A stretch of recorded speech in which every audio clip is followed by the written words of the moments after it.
Olá amigos, sou Laura Kim e este é o Veganismo na TV, com muita alegria trazendo de novo mais um programa de variedades sobre o veganismo no Brasil. Neste programa você vai ver sacrifícios de animais nas religiões, cálcio na dieta vegana, empresários veganos, fique com água na boca. Já ouviu falar no animal comunitário? E a nota fiscal animal? Você vai ver aqui no Veganismo na TV.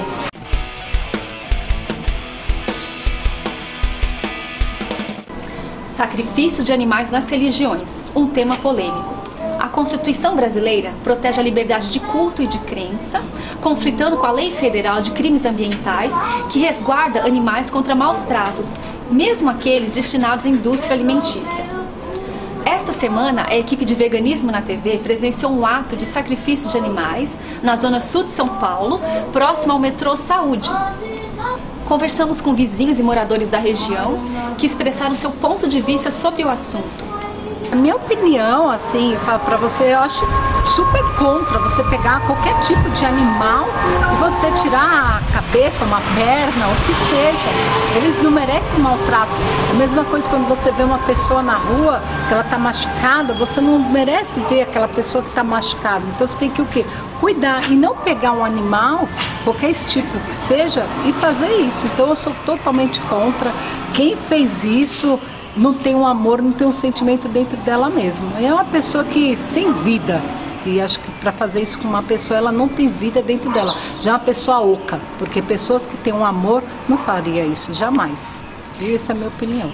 Olha, por mais que você tenha sua religião, esse negócio de ir e vir, realmente a pessoa pode estar indo e vindo, mas desde que não pegar um animal, não maltratar, o que o animal fez para aquela pessoa? Que ele pegue ele mesmo e se machuque, porque não é certo a pessoa pegar um animal, uma ave, um cachorro, o que seja, para tirar sangue daquilo ali, fazer qualquer maldade. O que aquele animal fez para aquela pessoa? Nada. Se você está com algum problema, resolva você, não pegar um animal e vir. Olha, vou pegar ele que eu vou fazer maldade, porque para isso, quem fez isso foi uma maldade, para atingir outras pessoas. Infelizmente, nós sabemos que é ação e reação. Todo mal que a pessoa faz, vai voltar para ela. E o animal, ele não tem culpa, ele é uma pessoa inocente. Ele não tem culpa de as pessoas fazerem a maldade com ele. Oi gente, meu nome é Carlos, eu acho isso um absurdo, porque a gente não tem que fazer isso com os animais, porque os animais são um presente de Deus, e a gente tem que preservar os animais. E também eu fico muito triste com essas coisas. Eu acho que o ser humano deveria pensar muito bem antes de fazer essas coisas. Eu acho que deve sim ter essa liberdade de religião, mas não fazer isso com os animais, porque eu não acho isso certo também. E eu acho que isso não é... tipo necessário. Meu nome é Jennifer e eu acho isso um absurdo também, por causa que os animais não foram feitos para fazer esse tipo de coisa. Eu sei que é uma religião, tudo a gente tem que respeitar, mas eu acho que as coisas têm que acontecer naturalmente. Você não tem que ficar fazendo esse tipo de coisa com os animais, matando, tirando a cabeça do coitado do bode. Não acho que não deveria fazer isso com os animais, porque, sei lá, Deus não fez os animais para isso. E ainda mais se for por uma coisa ruim, porque a gente nunca sabe se é uma coisa boa ou se é uma coisa ruim. Então, acho que a gente não deveria fazer esse tipo de coisa com os animais, por causa que você matou, olha o tanto de animais que você mata pra fazer só um negócio desses, pra fazer mal ou mudar a natureza de outra pessoa. Eu acho que você tem que acreditar em Deus, não que essas coisas vai te fazer bem ou mal. É isso. Bom, eu acho que eles não podem fazer o que quiser pra eles, mas pra maltratar os animais, não. Matar os animais, não. Eles, não tem como eles fazer de outro jeito, eles deveriam pensar nisso, porque imagina se fosse com um ser humano. Eles não iam gostar de fazer isso se fosse com eles. Um dia Deus vai dar um castigo bem grande pra eles, porque ele vai, quando chegar lá no céu, ele com certeza vai ver o que eles estão fazendo com os animais. Eu acho isso. Eu sou contra. Eu não gosto nem pra coisa de macumba, nem sacrificar nem um bichinho, porque não tem, como é que se fala, não tem, uma coisinha dessa não tem sentimentos nenhum, não tem sentimento tem, né? Mas eles não sentem, é umas coisinhas inocentes, né? Que não tem como uma pessoa fazer isso, né? A respeito das religiões, cada um faz o que quer, né? Eu não tenho nada a falar sobre isso, porque é uma coisa que cada um faz o que cuida de si, faz o que bem quer, o que sabe fazer. Então, mas contra os animais, eu sou contra. Márcia, proprietária da loja Caboclo Goitacás, defende o uso de animais na religião e explica seu ponto de vista. Meu nome é Márcia, eu tenho essa loja, aliás, essa loja está há 44 anos aqui, né, uma loja de artigos religiosos, uma loja Caboclo Goitacás, aqui na Jabaquara, no número 413. Sou do candomblé. Na minha religião nós utilizamos a matança dos animais, porém os animais que nós utilizamos seria uma galinha para estar oferecendo aos orixás. Ou seja, o que nós matamos, nós consumimos depois. Eu sou totalmente contra a esse tipo de matança que a gente vê nas esquinas, nas encruzilhadas, esses tipos de trabalho feito. Porque nisso daí, nem o próprio orixá aceita, quanto mais a gente que é um ser humano. Então, eu acho assim, o maltrato aos animais não seria você estar fazendo um sacrifício de uma galinha para estar oferecendo a um orixá, para você estar se alimentando desse item depois. Eu sou contra ao sacrifício que é feito, jogado nas encruzilhadas. Por quê? Você não aproveita e nem muito menos aquela entidade que está pedindo vai estar utilizando daquilo. Porque eu acredito que quando você oferece um animal, eu estou me referindo a um animal, a uma galinha, alguma coisa, você está apenas oferecendo aquilo, digamos, que pode ser o maior para ele, mas para a gente é insignificante. Porque se for assim, todo mundo vai ter que virar vegetariano. Você concorda? Porque assim, você come carne, a carne está no açougue, ela vai vir da onde? Você come o porco, ele está vindo da onde? Então, o que eu sou contra é um maus trato aos animais, que muito ser humano hoje tem cachorro e larga na porta dos outros. Isso eu sou contra. O meu recado que eu deixo é: a fé, ela é acima de qualquer coisa, é acima dos animais ou acima de qualquer pedido que você faça. Se você não tem fé, não adianta você matar um boi ou uma boiada, se você não tem fé, nada vai acontecer na sua vida. Décio Júnior, engenheiro químico, fala sobre o assunto sob o ponto de vista dos direitos dos animais. Olá, eu sou o Décio, sou vegano há alguns anos, sou estudante de espiritualidade dos animais e hoje nós vamos comentar um pouquinho sobre a utilização de animais em rituais religiosos. Antes de mais nada, é imprescindível comentarmos sobre o respeito à diversidade religiosa e não confundirmos essa questão com a utilização de animais. Do ponto de vista moral e ético, a utilização de animais em rituais religiosos é inadmissível. É um tema bastante conflituoso, um tema que gera um certo receio, medo na população em geral. As pessoas têm receio de comentar sobre isso, ligando esse assunto às mais diferentes vertentes do misticismo da mente de cada um. Então, a utilização dos animais em práticas religiosas possui um histórico muito longo ao longo da história humana.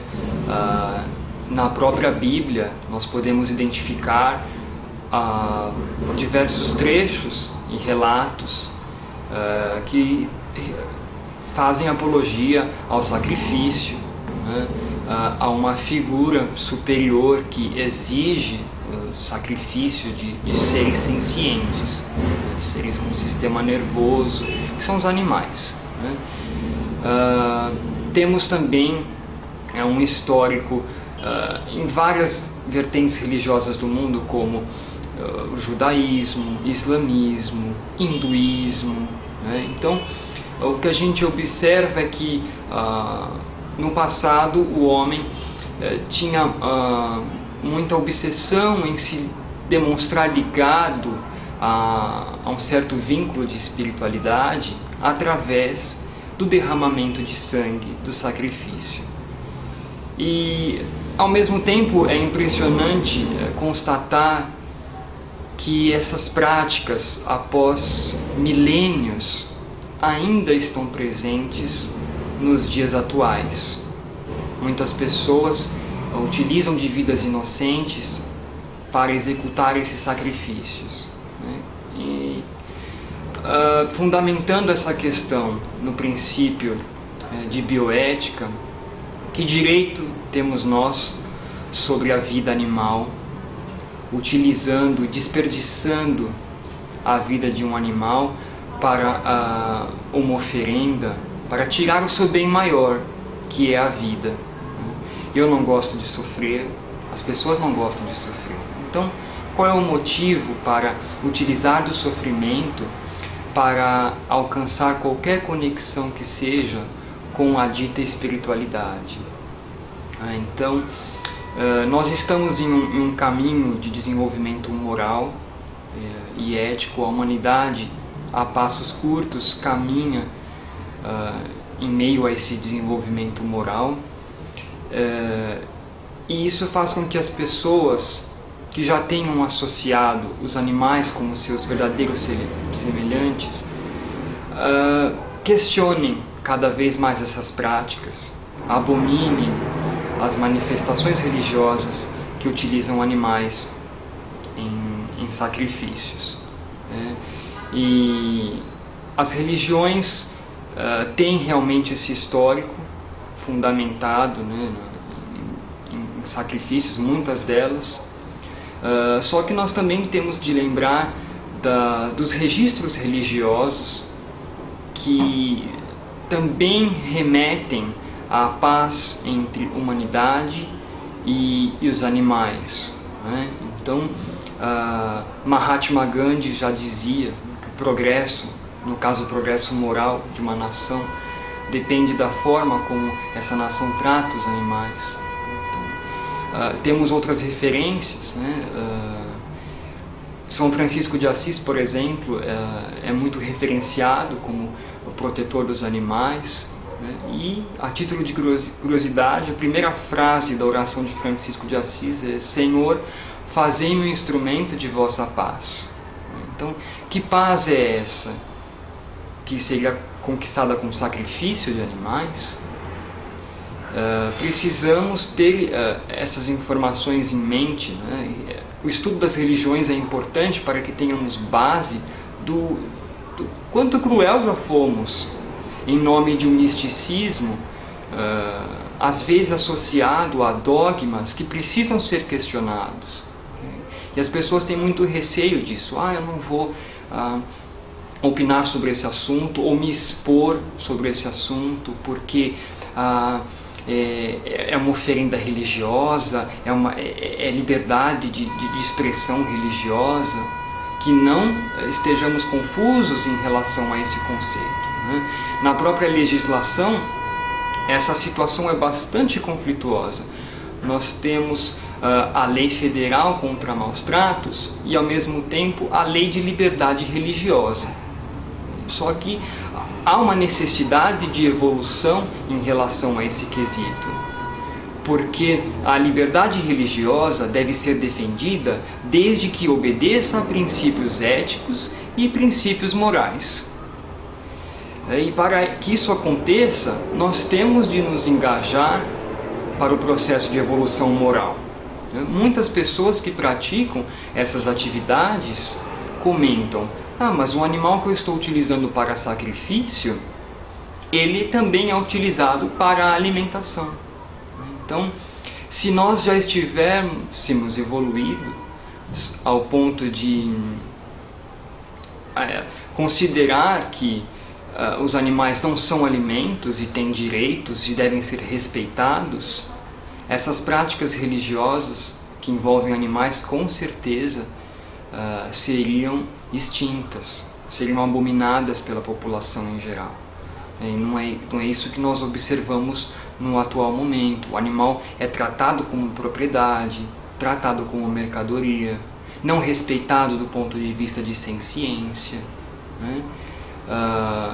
É estranho observar que o desenvolvimento tecnológico e científico da humanidade, no atual patamar que estamos, é bastante elevado, e as pessoas têm dificuldade de associar o respeito em relação a um animal, a um ser com um sistema nervoso, capaz de sentir dor, medo, angústia.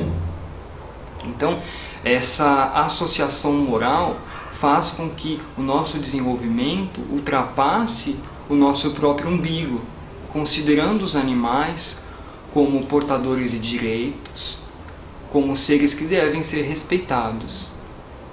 Então, para concluirmos, sempre que cada um de nós se indignar com uma oferenda religiosa envolvendo um animal, além de trabalhar isso em nós mesmos para que não aceitemos esse tipo de prática antiética e imoral, temos de ligar esse assunto com outros fatores, como por exemplo a alimentação. Então, não podemos abominar uma prática religiosa e ao mesmo tempo sermos esquizofrênicos morais, como diria Gary Francione, ao ponto de nos alimentarmos dos animais também. Que nós possamos fazer a conexão da abominação dessas práticas religiosas que utilizam animais com o veganismo, com a alimentação da paz, sem resultar na morte ou no sofrimento de nenhum animal.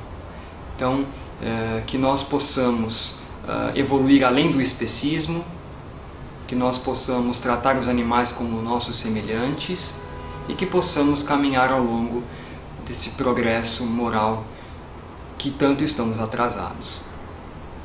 Cálcio na dieta vegana. Dr. Eric Slivit, médico nutrólogo e autor do livro Virei Vegetariano e Agora, nos esclarece essa dúvida tão comum sobre onde encontrar esse nutriente. A nossa população, ela escolheu os laticínios como uma forma de obtenção de cálcio, mas a gente tem várias alternativas para colocar no lugar do leite como forma de obtenção de cálcio. Então hoje o nosso mercado brasileiro, ele já traz diversos produtos que são inclusive fortificados com cálcio, como alguns leites vegetais. Hoje a gente tem leite de soja, de aveia, de arroz, a gente tem possibilidade de trocar o leite de vaca por um leite vegetal com igual teor de cálcio e com absorção bastante similar. Então essa troca já é bem fácil de fazer. Agora, quando a gente escolhe alimentos vegetais, os alimentos que vão trazer um teor mais adequado de cálcio com boa absorção são o tofu, o gergelim e algumas verduras escuras, como a couve, o brócolis, a rúcula, a mostarda, a escarola, o agrião. Essas folhas deveriam ser as principais para a gente utilizar no dia a dia como uma fonte de cálcio. E é importante evitar algumas folhas que dificultam a absorção de cálcio. Existe um ácido chamado ácido oxálico que ele dificulta a absorção do cálcio. E as folhas que mais contêm esse ácido são o espinafre, a selga, as folhas de beterraba e o cacau também. Então, na montagem dos seus pratos, se você puder otimizar um pouco esses alimentos como fonte de cálcio, é bastante bem-vindo para o seu cardápio. Natália Soares, ou Chubby Vegan. Conhece esse empresário do ramo de comida. Ela fala sobre o começo e também a batalha, enquanto cursava a faculdade de gastronomia. Oi pessoal, meu nome é Natália Soares, eu sou mais conhecida por Chubby Vegan. Eu trabalho com culinária vegana e eu tenho um projeto já de alguns anos chamado Chubby Vegan. É um blog que agora recentemente se tornou um site, onde eu divido receitas com vocês e também aceito algumas encomendas de comidas veganas para São Paulo. Eu sou vegana, eu me tornei vegana com 16 anos, atualmente tenho 22. E desde essa época eu me dedico a criar, pesquisar e entender melhor sobre a culinária vegana como geral. Quando eu me tornei vegana, eu tinha interesse, na verdade, em ser vegetariana e tinha alguma dificuldade, assim, para conseguir fazer isso, porque eu comia muito mal. E conheci uma pessoa que ela me ajudou e me indicou muitas coisas e eu acabei me tornando vegana com o tempo. Eu sempre quis trabalhar com cozinha. Com 14 anos eu decidi que eu ia ser cozinheira. Com 16 eu me tornei vegana e aí eu comecei a pensar como eu poderia fazer para ser cozinheira e ao mesmo tempo vegana. Na época tinha muito menos opções que tem hoje em dia, era um pouco mais complicado. Primeiro eu fiz um técnico em nutrição no Senac para aprender melhor sobre a parte nutricional mesmo dos alimentos, a química entre eles, a alquimia. E isso teve uma ajuda muito grande no que eu trabalho atualmente, e depois eu fiz a faculdade de gastronomia, que era o meu sonho. Muitas pessoas me perguntam como que foi essa parte de manipular carnes, derivados. Durante muito tempo eu realmente pensei em pular essa parte ou mudar de profissão, só que não ia dar certo, assim, pra mim não ia funcionar. Eu sempre fui uma pessoa que quis trabalhar com cozinha. Então eu decidi enfrentar tudo isso. E com o tempo, por mais que tenha sido difícil, estranho, não tenha sido uma coisa muito fácil, eu aprendi muita coisa que atualmente eu uso na culinária, na minha profissão. Então, para quem pergunta sobre esse assunto, por mais difícil que seja, segue em frente porque vale a pena. Chubby Vegan fala sobre seus clientes e a relação com a família no começo do veganismo. Eu trabalho com comida vegana já tem alguns anos. Atualmente o meu forte são festas, são fazer salgadinhos, bolos e docinhos, que são as coisas que eu mais gosto de fazer. Principalmente bolos, é a coisa que eu mais gosto de fazer, que me dá mais prazer. Os meus clientes atualmente são pessoas veganas, atendo algumas pessoas que são intolerantes ou alérgicas, dependendo do nível, né, de alergia delas, porque nem todas podem consumir traços, já que alguns produtos que eu uso contêm traços. E é basicamente isso que eu faço. Também faço alguns congelados, só que o que eu mais vendo mesmo são bolos e salgados. Para quem tem o mesmo problema que eu, que mora com a família e ninguém é vegano, só você, fica tranquilo, segue em frente, mostra pra sua família que isso é uma coisa que é importante pra você, que faz parte de você, que é algo que realmente você acha que pode fazer a diferença. Segue em frente. No início também pra mim não foi fácil, minha família também não aceitava, eles falavam que eu ia ficar doente, que eu ia ter um monte de problema de saúde, e hoje em dia eles aceitam super bem e até provam algumas coisas que eu faço. É só ter um pouquinho de paciência, é só seguir com o que você acredita que tudo dá certo. A Natália fala sobre o movimento vegan no Brasil e também dá dicas de alimentação. Atualmente eu acho que o veganismo do Brasil está ganhando um espaço muito grande, tanto pelas dietas da moda, que eu não sei se vocês acompanham ou não, mas tem um monte de dieta da moda agora que é sem glúten, sem lactose, sem muitas coisas. Então, por um lado isso é bom, por ser uma dieta da moda, mas por outro eu acho um pouco ruim, porque tudo isso vai acabar passando e algumas das empresas que estão começando a se dedicar a isso agora vão acabar deixando de existir, mas é bom que vão trazer outras muito novas com muitos produtos legais e interessantes. Por exemplo, hoje em dia você consegue encontrar até chocolate branco vegano para comprar, coisa que na época que eu me tornei vegan não existia, ou se tinha era muito caro, muito difícil de encontrar e não era gostoso. Hoje em dia eu já encontrei várias opções muito gostosas de muitas coisas que não existiam antes. Embutidos, congelados, tudo assim, tem bastante coisa legal hoje em dia. Na época que eu comecei era do yourself, sabe? Faça você mesmo, porque não tinha nenhuma opção. Isso é legal que está crescendo bastante o veganismo no Brasil. Inclusive pessoas que trabalham que nem eu, por encomendas no Brasil todo, assim, tá surgindo muita gente com um trabalho muito legal, acho que vale a pena acompanhar. Agora ela fala sobre seu blog e também sobre coisas que marcaram seu trabalho. Para quem tem interesse no veganismo, só que tá meio perdido, quer algumas dicas, algumas coisas assim, principalmente para substituir queijos, ovos, leites. Hoje em dia no mercado tem muita coisa. Você pode encontrar tanto pronto no supermercado ou em lojas especializadas que vendem produtos naturais, ou mesmo fazer em casa. Eu também faço queijos veganos, você pode fazer leites veganos.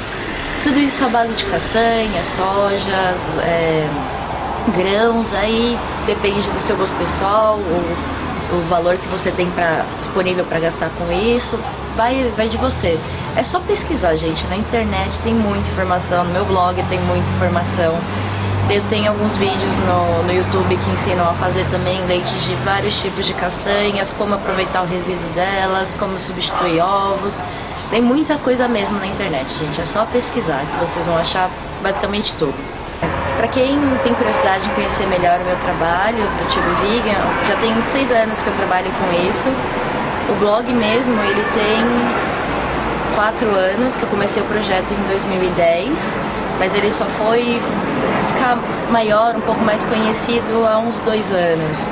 Foi um caminho longo, assim, para chegar onde eu tô. Tem muita gente que me pergunta sobre isso e não adianta, você tem que correr atrás, você tem que batalhar e não desistir, porque reconhecimento não vem de uma hora para outra, gente, não tem jeito. Vai com fé e acredita no que você está fazendo e sempre tente melhorar o que você faz. Eu já trabalhei atendendo muitos casos e alguns, assim, que me marcaram muito foram alguns casamentos, alguns clientes que sempre voltam, assim, eu acho super legal, eu fico super feliz. Alguns que já foram clientes e alunos, já foram em palestras que eu fiz, isso é super legal, assim, eu acho um carinho muito grande, me deixa muito feliz. E acho que uma das encomendas que mais me marcou até hoje foi a primeira que eu atendi uma pessoa que ela era intolerante à lactose, que eu não tinha ainda parado para pensar que eu também posso trabalhar com esse público. Antes eu pensava só no público vegano. E a pessoa que encomendou comigo, ela falou que a amiga ia fazer aniversário e ela sempre ia almoçar na padaria com eles, ia comer em algum lugar e ela falava, nossa, que vontade de comer esse bolo, que vontade de comer um brigadeiro. Então os amigos fizeram uma vaquinha e compraram para ela um bolo e um monte de brigadeiro. E como ela não comia isso há muitos anos, eu acredito que ela deve ter ficado muito feliz, deve ter sido uma surpresa realmente agradável. Então isso foi uma encomenda que me marcou muito. Também, como eu já atendi alguns casos de crianças que são intolerantes, têm alergias mais fracas à lactose, que também são coisas que me marcam bastante, porque é uma coisa que as pessoas não podem comer, às vezes a mãe, a família, o amigo não sabe fazer um bolo, um brigadeiro, algum doce sem lactose, porque eu entendo. Às vezes é difícil, às vezes a pessoa não tem mão, é normal isso acontecer, e é legal poder ajudar, assim, uma pessoa, fazer ela feliz por um dia com comida. Eu gosto muito de comer, eu sou uma pessoa louca por comida. Se eu não pudesse comer alguma coisa que eu gosto muito, eu ficaria muito chateada. Então eu acho, assim, que é uma coisa muito legal da parte do meu trabalho, fazer as pessoas felizes. O que significa Chubby? Chubby Vegan. Ela explica. E também uma curiosidade a respeito dela. A tradução de Chubby Vegan é gordinho vegan, que Chubby em inglês é gordinho e vegan, bom, é vegan, né, vocês sabem. Muitas pessoas me perguntam por que eu não tenho cabelo. Na verdade, hoje ele tá grande, normalmente eu raspo careca. Nossa! Eu acho que cabelo dá muito trabalho, foi um desapego, assim, e eu não gosto mais de ter cabelo. Já tem uns 4 anos que eu raspo a cabeça e nunca mais quis deixar crescer, nunca mais. Dá muito trabalho, não gosto. Quem quiser conhecer mais do meu trabalho, tem no Facebook, Chubby Vegan, tem no Instagram também, que é o Chubby Vegan, tem o blog, que é o chubbyvegan.net, que tem a parte do site mesmo, tem a parte de blogs com mais de 300 receitas.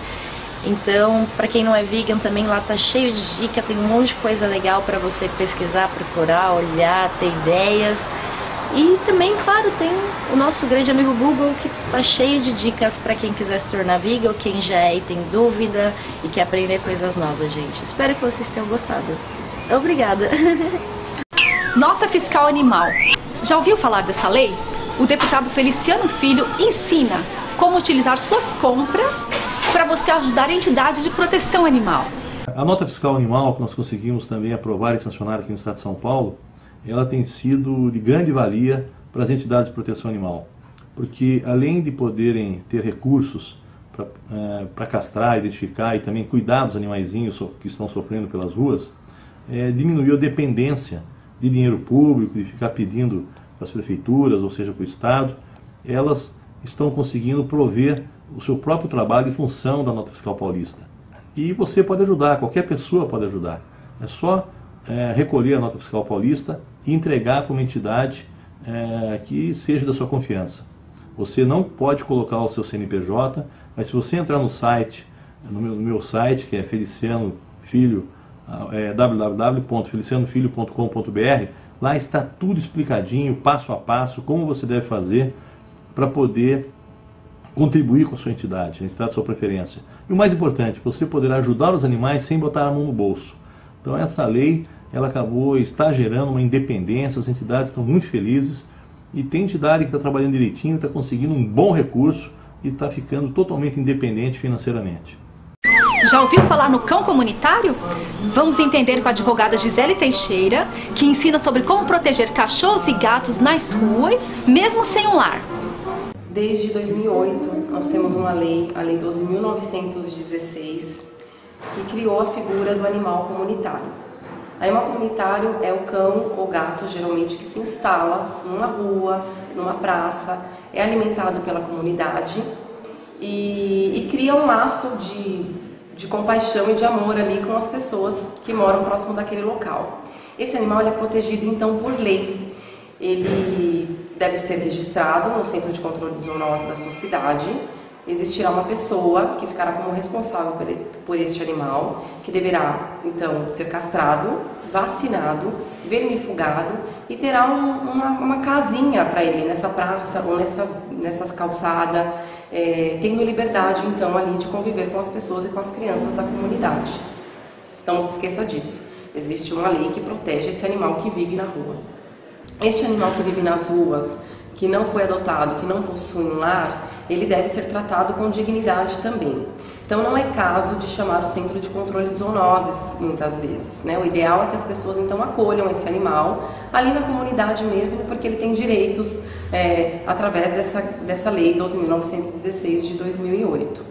Se um animalzinho apareceu próximo à sua residência, ou próximo ao seu trabalho, e ele já criou um laço com as pessoas que estão ali próximas, converse com os seus vizinhos e vejam se todos estão de acordo em manter aquele animal naquele local, que já criou aquele laço e provavelmente ele não vai sair dali. Então você pode colocar uma casinha para esse animal no local que ele possa se abrigar da chuva e do sol, ele vai ser alimentado de maneira correta, ele vai ter água fresca durante todo o dia e você vai registrar então, uma pessoa, né, será responsável por registrar esse animal no Centro de Controle de Zoonoses.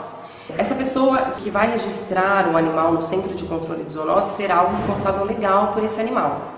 Se você não pode dar um lar para um animal de rua, você pode oferecer-lhe amor. Então, já que você não pode levá-lo para casa, ajude de uma outra maneira, castrando um animal de rua, vacinando um animal de rua, né? Converse com seus amigos da região e façam esse trabalho juntos.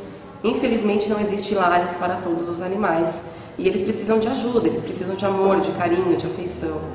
Nós precisamos nos conscientizar dessa importância. A importância do bem-estar animal é importante para o ser humano também. A Lei 12.916 de 2008, que tem a figura do cão comunitário, abrange o estado de São Paulo. Portanto, procure no seu estado a lei que protege o animal comunitário. Eventos veganos no Brasil. Os próximos são: curso de culinária vegana Descondicionando os Sentidos em Recife, feira de adoção de animais com almoço vegano em São Paulo, mostra de artes pelos direitos animais no Rio de Janeiro, festa da boa vizinhança com oficinas e lanchonete vegana em São Paulo. Acompanhe no Facebook de veganismo.org.br. O Veganismo na TV fica por aqui. Agradecemos muito sua audiência. Esperamos você semana que vem com mais um programa cheio de informações e atrações do cenário vegan no Brasil. Tchau!